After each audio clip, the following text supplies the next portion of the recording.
This segment of Long Island Talks on longisland.com is brought to you by Bagel of the Month Club, powered by Bagel Boss. Hi, it's Kevin Wood back at you with Long Island Talks on longisland.com, and we're continuing our series, Chefs in a Pandemic. We've been mostly staying east. We're going to talk to some Western Nassau chefs next week. Right now, I have with me a gentleman who I've seen at many food events, specifically Dan's events is where I met him. His food is spectacular. His personality is better.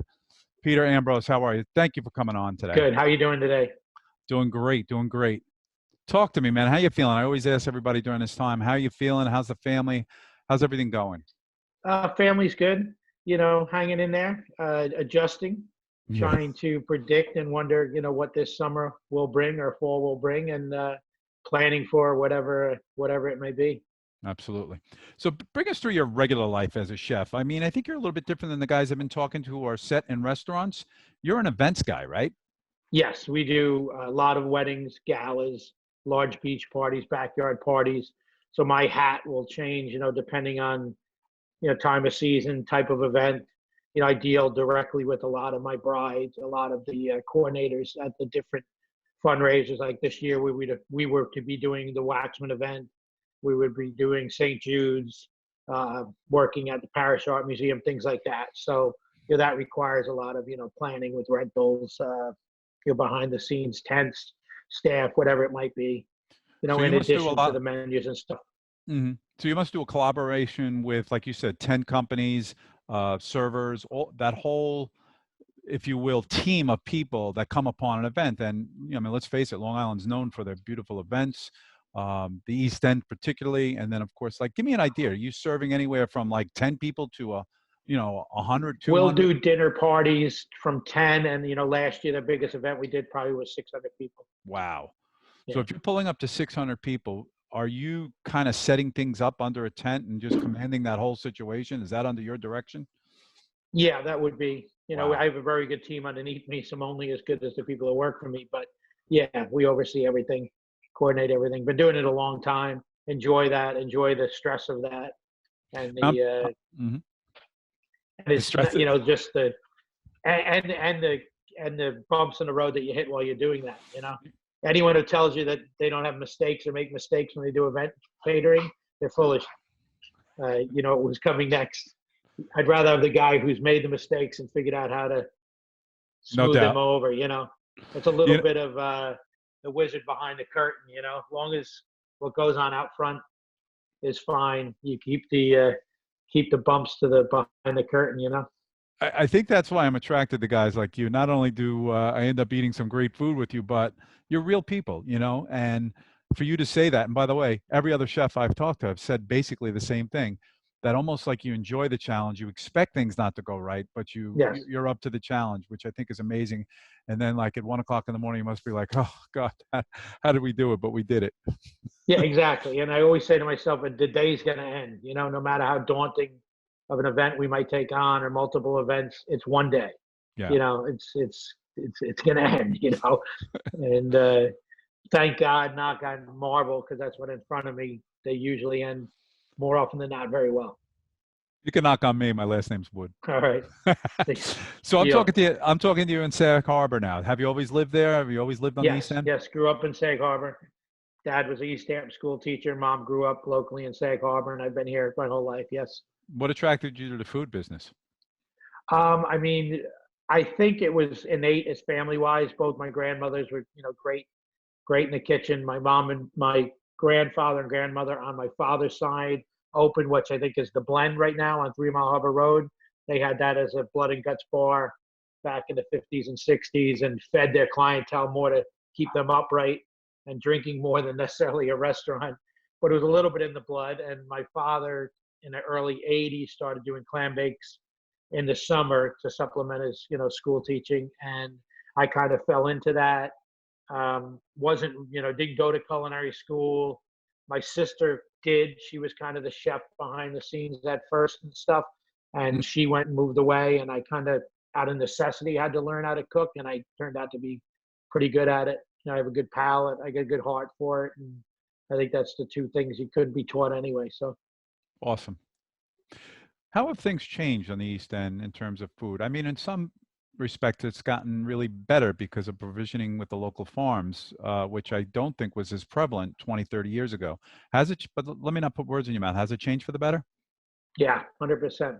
Good. 100%. I don't think you could have a better wedding or a better event than a September wedding on Eastern Long Island, because it's corn and tomatoes and striped bass and, bell peppers and just the most amazing, fresh, great ingredients. You can't, you just steer the ship, you know what I mean? Just don't drive into the wall. Just get the great ingredients and go with it. That's a good point. And Yeah. like I said, I think the connection with the farmers and the chefs, and also right now the connection with the fishermen locally, dealing directly with restaurants, dealing directly with caterers. So you're not sticking something in a box on Tuesday, sending it to Manhattan, having it turn around and come back to where it originated from. Yeah. Somebody got smart and realized if you cut the middleman out a little bit, sometimes there you could get a better product, and the fisherman and the farmer can maybe get a little bit more money for their product too. Really good You point. know, Absolutely. yeah. So we're 5 or 6 weeks into this, probably more than 6 weeks into COVID-19. How has your life professionally changed? By this time, I would think you'd be looking at your May calendar going, we got this, this, this, and this, but there's so many unknowns. So you tell me, how have things changed in that regard? Yeah, I mean, as you said, I'm a little surprised that May is only 10 days away, because we would obviously 5th of May, 10th of May is usually when our season does start to begin. A lot of those clients were year to year clients, so I may not have heard from them 6 weeks ago. They would probably expect me to know that they were calling. So we've been touching base and realizing that the Memorial Day party hopefully could maybe be a July 4th party, or it might be Labor Day. Brides are getting a little nervous. Any of our June brides all pretty much have a September hold on venues, things like Amazing. that. I spoke to Amazing. somebody today who went from having one wedding in October, and the rest spread out. Now they have 15 in October. Um, you know, Unbelievable. so if you're able to find some a venue and secure them a venue, people are moving are backing up their So, weddings. so with these changes, are you now kind of concentrating on different aspects of your business? Like, for example, something you have tonight. Tell us about that. Yeah, I a couple weeks ago, just I think kind of keep people's spirits up and also to stay relevant. We did a paella class on Zoom. We had like 10 or 11 people chime in, all made paella, and followed me along, and everybody enjoyed it a lot. Since then, we've done maybe 4 or 5 other different videos. One of comments this week, things that people could store in the fridge, do their home recipes, and just add our things to it.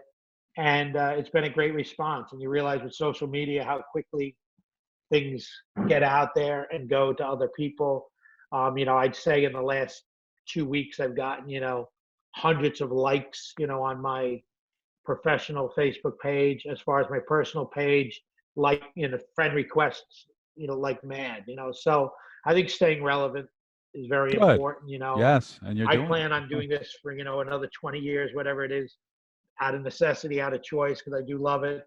So I think who remains relevant and who remains positive are going to be who, at the end of this, are going to be able to continue forward and, see their business come back to what it was, and hopefully reach heights that it hadn't reached before. Absolutely. Um, I do collaborate with couple other companies that target Nassau and even in New Jersey. So we've all come together and we're doing a food to go.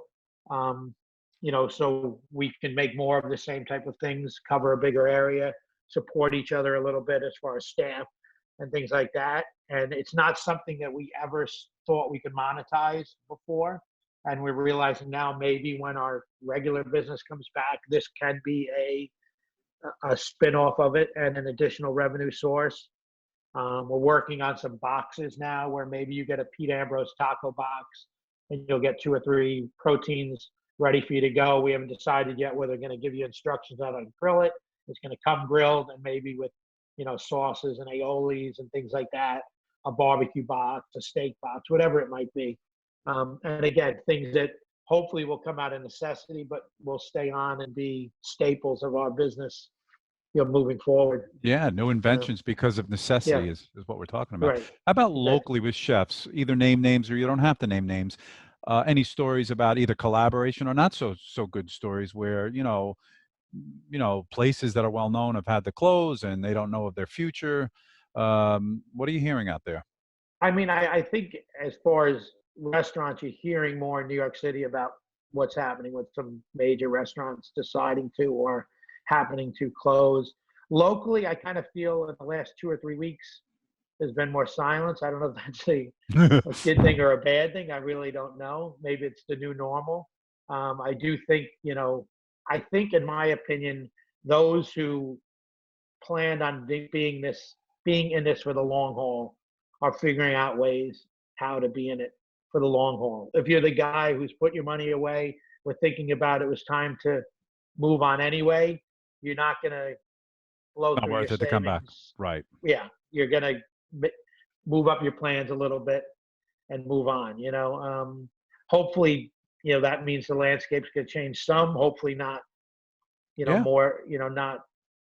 Hopefully, maybe in a better way. I don't know. absolutely. We'll see. Absolutely. We'll see. I think it's kind of smart of you. Not that you probably even thought about this before this, but that the fact that you don't have a large building overhead, rent, electricity, all that, that seems to be a positive right now, because when it comes back, you'll just come back and it's within your hands, so to speak. So I think that's pretty cool, actually. Right, correct. And the other thing is, as far as wedding and galas moving, and where we're picking up some business, is that there's venues and caterers, because they're brick and mortar, Right. they only can do so many events. They can do an event in a day. So we've reached out to some brick and mortars and reached out, some venues that we have relationships with, and offered, referral fees, and said, hey, listen, if you have a bride looking to move to a certain date, we'll give you a 50% referral, whatever it might be. So you're not losing, totally out, because we are able to do multiple events in a day and do have some areas we can put tents up, and venues we work with, we can accommodate, these bride and grooms who are now looking for another location. Yeah, again, we're seeing the silver lining in your business. Thank you for Hmm. sharing that. Again, Kevin Wood here, longisland.com, talking to Chef Ambrose, Peter Ambrose in Sag Harbor, just really talking about what he's going through in his profession and where he's going from here. Peter is also in the education business of cooking, which is really cool. You have a class tonight. Tell us what you might be teaching and making, and maybe we can see a little bit into your kitchen and how you operate. Yeah, I mean, what we've been trying to do is I do dishes that I think people will be able to execute. I always talk about in catering, we don't always have a set kitchen. It's, we're setting up, we're breaking down. So we need to create dishes that, feel like a high wire act, but maybe aren't as Hmm. difficult as they appear.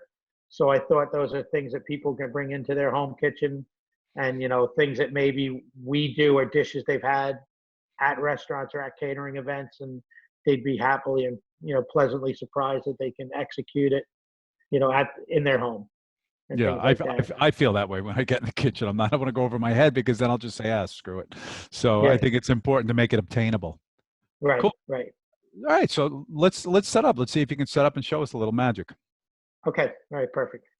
So, chef, you're in your Yes, kitchen, Kevin. which means you're most Yes. comfortable, I'm quite sure. And it's a glorious Friday here. What are you going to be showing us today? What are you going to make? We've been making a lot of condiments lately. So one that we're really known for, and we've done a lot, is a chimichurri, and it's just kind of a real simple few ingredient dish that we make, which is parsley, oregano, garlic, some spices, salt, and vinegar. It's great dish that we're known for. It's great in the summer on steak. Great as a salad dressing. It's, phenomenal dish that we're known for. It's great. It holds well, and we've been putting them in these jars and kind of getting them out to people so they can, put on Facebook and Instagram what they're doing with it. Again, as we said, staying relevant. That's really cool. So it stays dry the whole time, or is there a liquid put in that? No. It's the three parts. It's parsley, oregano, and garlic, and then it's lime, vinegar. It goes in olive oil, almost like a pesto.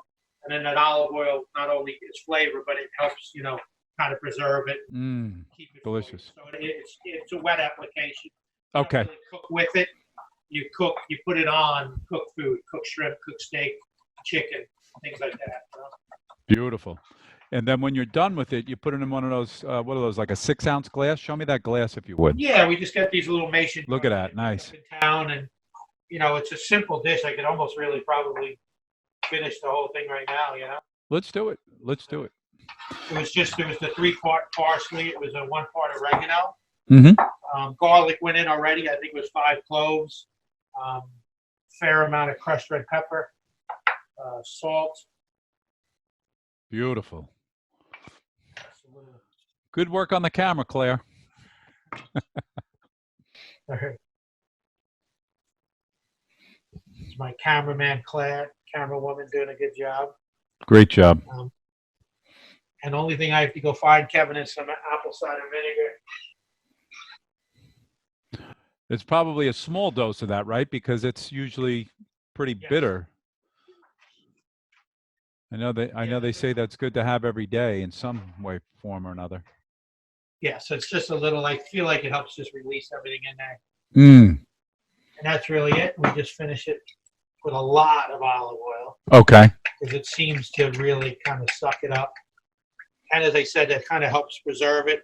People have pesto or make pesto. They know they always want it kind of covered in olive oil.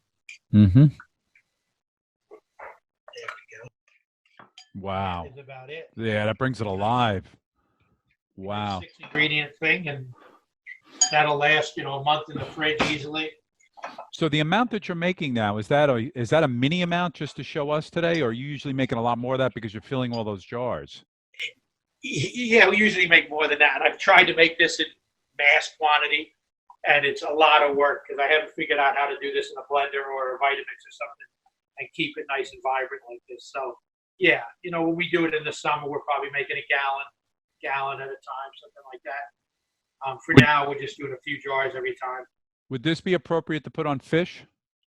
Be great on fish. A couple of people who picked it up this week, they got fluke from their dragger friend, and they did it on fluke. They just baked it in the oven, hit it with the chimichurri, little breadcrumb when it came out, and that was it. Yeah. So yeah, it's great on that. Great. Real nice. I'm glad we got that. Absolutely perfect.